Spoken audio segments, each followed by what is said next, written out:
नमस्कार दोस्तों, स्वागत है आप सभी साथियों का एक स्मार्ट स्टडी पर।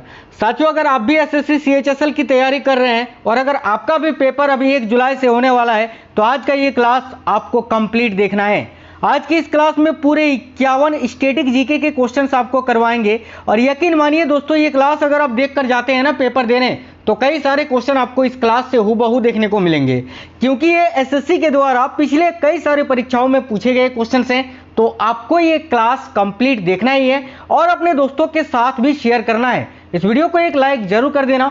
बिना देरी किए हुए क्लास को शुरू करते हैं, देखते हैं क्वेश्चंस। और आज के क्लास का पहला क्वेश्चन आपके स्क्रीन पर है।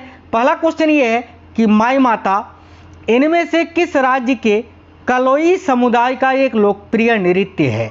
तो देखिए, सबसे पहले तो हम ये जान लेते हैं कि ये जो कलोई समुदाय है या जनजाति है, ये किस राज्य में निवास करते हैं। तो देखिए, कलोई समुदाय के जो लोग हैं ये साथियों भारत का जो उत्तर पूर्वी राज्य है त्रिपुरा में निवास करने वाली एक जाति है, ठीक है। और ये कलोई समुदाय के द्वारा किया जाने वाला एक नृत्य है माई माता। तो याद रखना, करेक्ट आंसर होगा त्रिपुरा। तो option number D Tripura correct answer होगा। आपसे डायरेक्ट भी पूछ सकता है कि माई माता किस राज्य का लोकप्रिय या लोक नृत्य है, तो याद रखना त्रिपुरा का।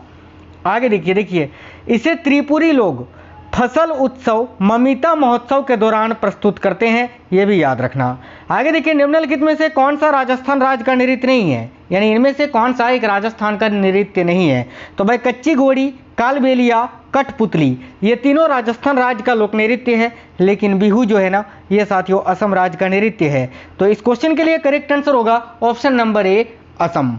चलिए, आपको राजस्थान के अन्य लोक नृत्यों के बारे में यहाँ बता देते हैं। जैसे कि राजस्थान राज्य के अन्य लोक नृत्य में से एक है चक्री, गणगौर, झूलन, देखिए झूलन लीला, झूमा, सुईसिनी, घपाल, कालबेलिया, ये सभी राजस्थान के लोक नृत्य हैं, याद रखना।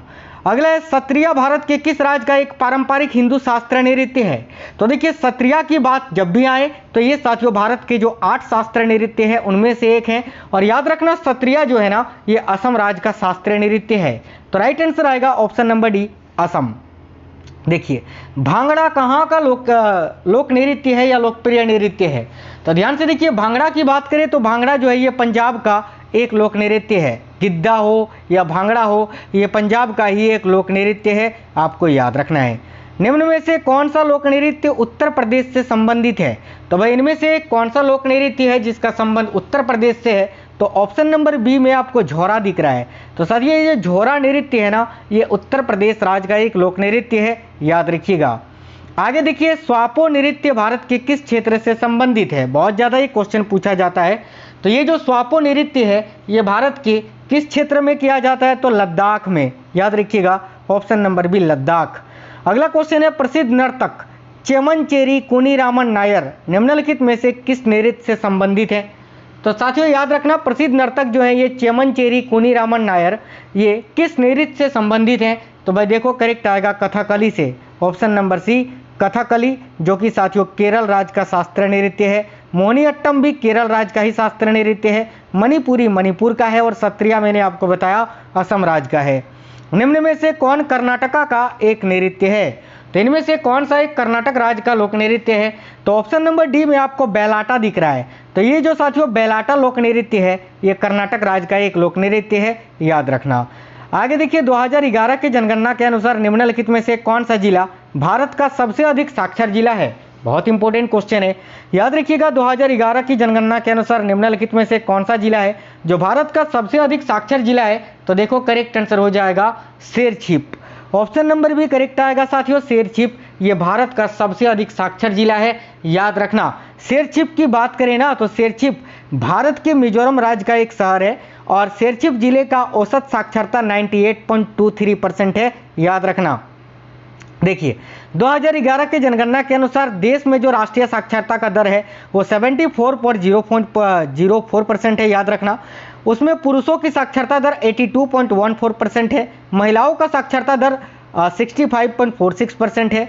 और केरल सबसे अधिक भारत का साक्षर राज्य है, याद रखना। केरल, पूरे केरल राज्य की जो साक्षरता दर है वो है 93.91%। देखिए 93.91%, ये भी आपको याद रखना है। बात करें बिहार की तो बिहार जो है ना सबसे कम साक्षर वाला राज्य है और बिहार की साक्षरता दर 63.8% है। देखिए मिजोरम का शेरछिप भारत का सबसे अधिक साक्षर जिला है, जैसे कि मैंने आपको बताया, याद रखना। और मध्य प्रदेश का जो अलीराजपुर है ये भारत का सबसे कम साक्षर जिला है, याद रखना। लक्षद्वीप की बात करें तो लक्षद्वीप 91.85% साक्षरता दर के साथ भारत का सबसे साक्षर केंद्र शासित प्रदेश है, याद रखना। दादर, देखिए दादरा और नगर हवेली जो है ये साथियों 76.24% साक्षरता दर के साथ भारत में सबसे कम साक्षर केंद्र शासित प्रदेश है, ये भी याद रखना। देखिए भारत की जनगणना 2011 के अनुसार भारत के किस राज्य में उसकी जनसंख्या का सबसे अधिक अनुपात शहरी क्षेत्र में रहता है? तो याद रखिए 2011 के जनगणना के अनुसार भारत का वो कौन सा राज्य है जिसकी जनसंख्या का सबसे अधिक भाग जो है शहर में रहता है? तो याद रखिएगा गोवा का। ऑप्शन नंबर सी करेक्ट होगा, गोवा। 2011 की जनगणना के अनुसार निम्न में से मध्य प्रदेश का जनसंख्या घनत्व कितना है? तो देखिए 2011 की जनगणना के अनुसार मध्य प्रदेश का जो जनसंख्या घनत्व है वह साथियों 236 प्रति वर्ग किलोमीटर। अगर आपसे पूछे भारत के किस राज्य का जनसंख्या घनत्व सबसे अधिक है तो याद रखिएगा बिहार का, और सबसे कम पूछे तो अरुणाचल प्रदेश का। नेक्स्ट क्वेश्चन है, वर्ष 2011 की जनगणना के अनुसार उत्तर प्रदेश का जनसंख्या घनत्व कितना है? तो वह देखिए करेक्ट आंसर होगा 829 प्रति वर्ग किलोमीटर। नेक्स्ट है, सही सुमेलित करना है आपको साथियों। यहाँ पर इधर आपको वादक दिए हुए हैं और इधर वाद्य यंत्र दिए हुए हैं, तो कौन सा सही रूप से मेल खाता है यही बताना है। तो देखो यहाँ पर जो है ना साथियों जाकिर हुसैन सितार लिखा हुआ है जो कि गलत है, ठीक है। यहाँ पर देखिए पंडित रविशंकर पखवाज लिखा हुआ है, ये भी आपका गलत है, ठीक है। हरिप्रसाद चौरसिया मोहन बीना लिखा हुआ है, ये भी गलत है। लेकिन अमजद अली खान सरोद लिखा हुआ है, ये बिल्कुल सही है क्योंकि अमजद अली खान का संबंध सरोद से है। बाकी जाकिर हुसैन तबला वादक है, पंडित रविशंकर ये सितार वादक हैं, हरिप्रसाद चौरसिया बांसुरी वादक हैं। केवल ऑप्शन नंबर डी जोड़ा सही है, यही आपका आंसर होगा। बड़े गुलाम अली किस घराना से संबंधित रखते थे? बहुत ही इंपॉर्टेंट क्वेश्चन है, याद रखिए। बड़े गुलाम अली जो है ना ये पटियाला घराने से संबंधित थे। ऑप्शन नंबर डी राइट होगा, पटियाला घराना। आगे देखिए नेक्स्ट है, आंध्र प्रदेश की गोंड जनजाति का प्रसिद्ध लोक नृत्य कौन सा है? तो देखिए आंध्र प्रदेश की जो गोंड जनजाति है उसका जो प्रसिद्ध लोक नृत्य है वो कौन सा है? तो याद रखिएगा Gusadi. Option number A Gusadi लोक नृत्य। निम्नलिखित में से कौन बांसुरी के प्रसिद्ध वादक के रूप में जाने जाते हैं? यानी इनमें से कौन एक बांसुरी के प्रसिद्ध वादक हैं? तो देखो करेक्ट आएगा Ronu Majumdar, option number B. Next है, प्रख्यात गायक पीर बखा का संबंध किस घराने से है? तो प्रख्यात गायक जो है पीर बखा, इनका संबंध है साथियों ग्वालियर घराने से, संगीत के ग्वालियर घराने से। नेक्स्ट है, राजा राममोहन राय किसके संस्थापक थे? तो भाई राजा राममोहन राय ने इनमें से किसकी स्थापना की थी? तो देखो करेक्ट आएगा ब्रह्मा समाज की स्थापना की थी। कब? तो 1828 में, ये भी याद रखना। बात करें आर्य समाज की तो आर्य समाज के संस्थापक थे स्वामी दयानंद सरस्वती, जिन्होंने 1875 में आर्य समाज की स्थापना की थी। प्रार्थना समाज की बात करें तो प्रार्थना समाज की स्थापना आत्माराम पांडुरंग ने की थी, और रामकृष्ण समाज की स्थापना स्वामी विवेकानंद जी ने की थी, याद रखिएगा। आगे देखिए आर्य समाज के संस्थापक कौन थे? जैसे कि मैंने आपको अभी बताया, Swami Dayanand Saraswati, option number D. Prarthana Samaj के संस्थापक कौन थे? तो वह प्रार्थना समाज के संस्थापक थे Atmaram Pandurang, option number B right होगा। आगे देखिए कुचिपुड़ी किस राज्य की नृत्य शैली है? तो भाई कुचिपुड़ी एक शास्त्रीय नृत्य है और साथ ही आंध्र प्रदेश राज्य का शास्त्रीय नृत्य है, option number D right answer होगा। रामकृष्ण मिशन की स्थापना किसने की थी? तो देखिए रामकृष्ण मिशन की स्थापना जो है ना साथियों ये स्वामी विवेकानंद जी ने की थी, याद रखिएगा, ऑप्शन नंबर सी करेक्ट आएगा। गुरु नानक का उत्तराधिकारी कौन था? बहुत इंपॉर्टेंट क्वेश्चन है, तो याद रखिएगा गुरु नानक का उत्तराधिकारी कौन था? तो भाई Guru Angad, option number A right answer है। नेक्स्ट क्वेश्चन है, शोभना नारायण किस शास्त्रीय नृत्य शैली से संबंधित हैं? तो देखिए शोभना नारायण का संबंध किस शास्त्रीय नृत्य से है? तो भाई याद रखिएगा कथक से। कथक जो कि उत्तर प्रदेश या उत्तर भारत का एक शास्त्रीय नृत्य है। यहाँ पर मणिपुरी की बात करें तो मणिपुर राज्य का शास्त्रीय नृत्य है। भारतनाट्यम तमिलनाडु राज्य का शास्त्रीय नृत्य और कथकली केरल का, और कथक उत्तर प्रदेश या उत्तर भारत का। बिरजू महाराज किस क्षेत्र के सुविख्यात कलाकार हैं? बहुत इंपॉर्टेंट क्वेश्चन है, याद रखिए बिरजू महाराज जो है ये कथक नृत्य के सुविख्यात कलाकार हैं, ऑप्शन नंबर एक करेक्ट आएगा। प्रियवंता मोहंती का संबंध किस शास्त्रीय नृत्य शैली से है?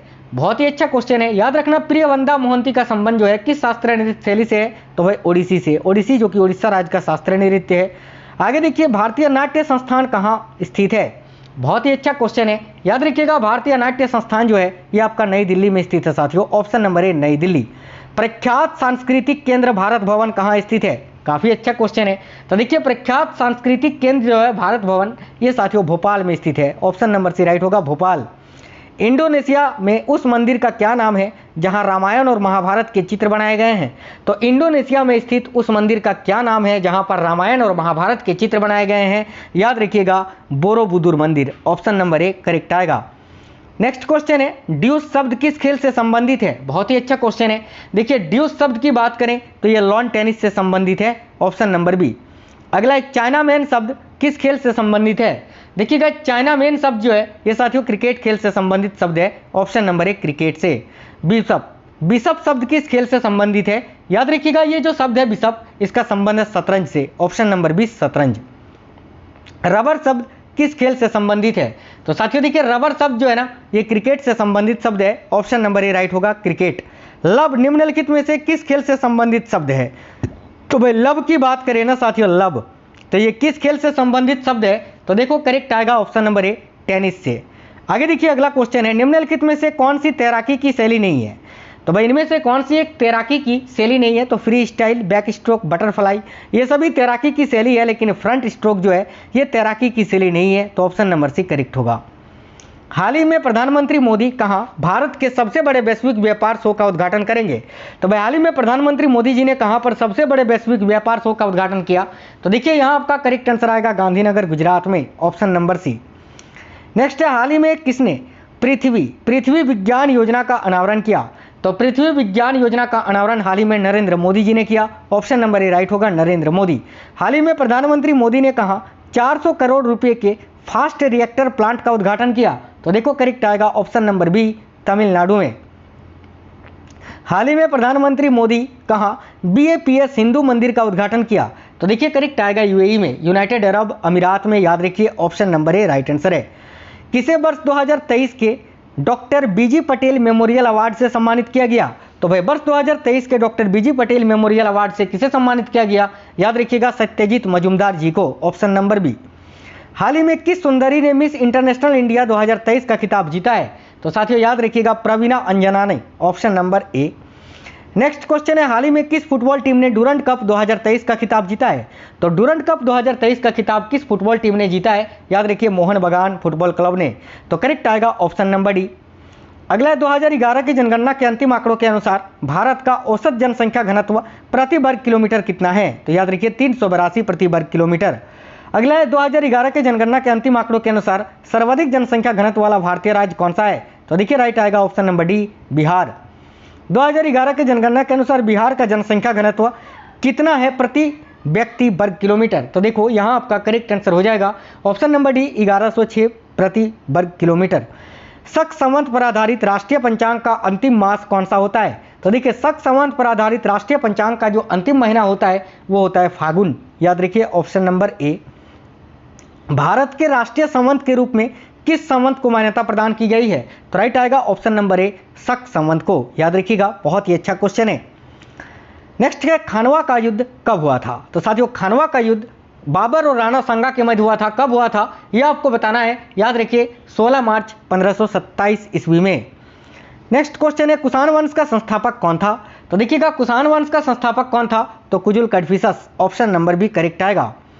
नेक्स्ट है, गुप्त वंश का संस्थापक कौन था? साथियों देखिए गुप्त वंश का संस्थापक कौन था? याद रखिएगा ऑप्शन नंबर सी करेक्ट आएगा, श्री गुप्त। अगला, पुष्यभूति वंश का संस्थापक कौन है? तो देखिए पुष्यभूति वंश का संस्थापक कौन था? तो नरवर्धन। याद रखना है। आज की इस क्लास में पूरे 51 क्वेश्चंस थे आपके SSC CHSL पेपर के लिए। तो ये क्वेश्चंस कैसे थे आप हमें कमेंट बॉक्स में जरूर बताइए।